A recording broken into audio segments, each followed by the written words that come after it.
And now it's time for the Insiders with Chuck Chvala and Scott Jensen, sponsored by the Wisconsin Counties Association and Michael Best Strategies. Hi, I'm Scott Jensen, former Assembly Speaker.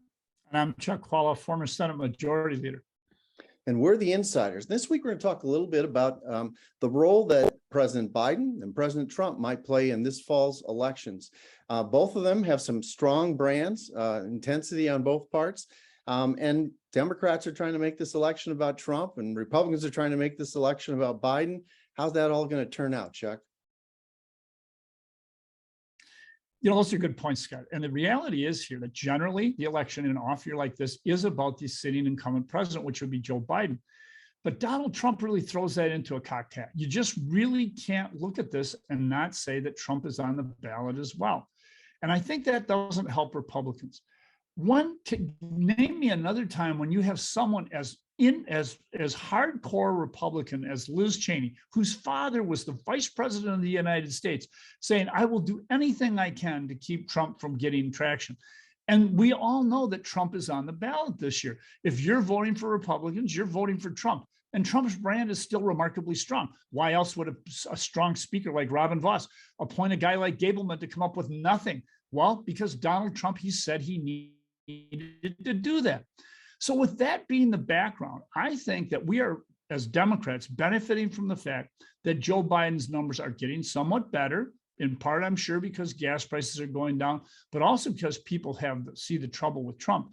And so Biden is not going to get, or not going to bring to the table, the same disadvantage that Democrats or Republicans, whoever has the presidency, get in the off-year election. It seems that we are in a very competitive situation. We do not see the generic congressional ballot numbers going negatively against Democrats as we did 6 months ago. I think you can attribute a lot of that to the continued presence of Donald Trump and moderate Republicans like just Liz Cheney saying, this man could kill our democracy.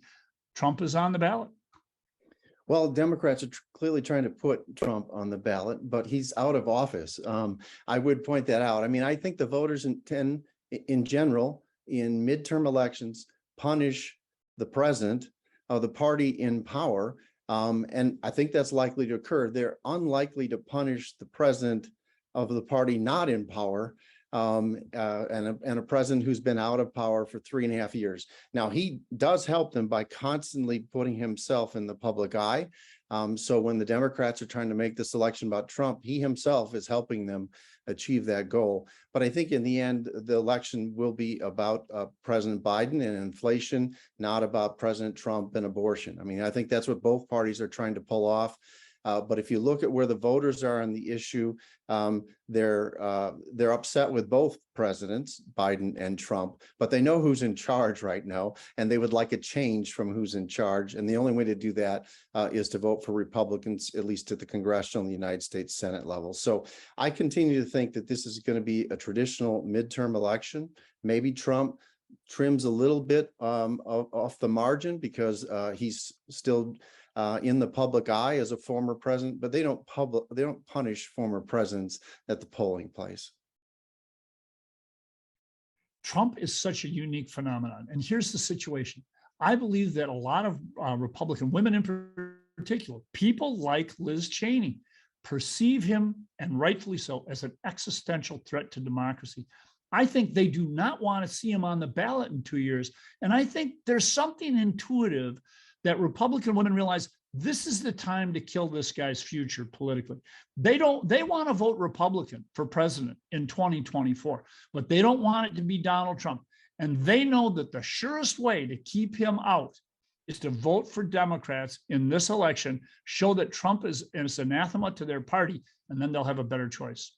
I think that's an emotional statement, not a logical one, because of course, punishing the Republicans at the congressional or Senate level has nothing to do with whether or not Trump runs in 2024 and whether or not he's still part of American politics. So I think that's the message Democrats are trying really, really hard to get voters to believe.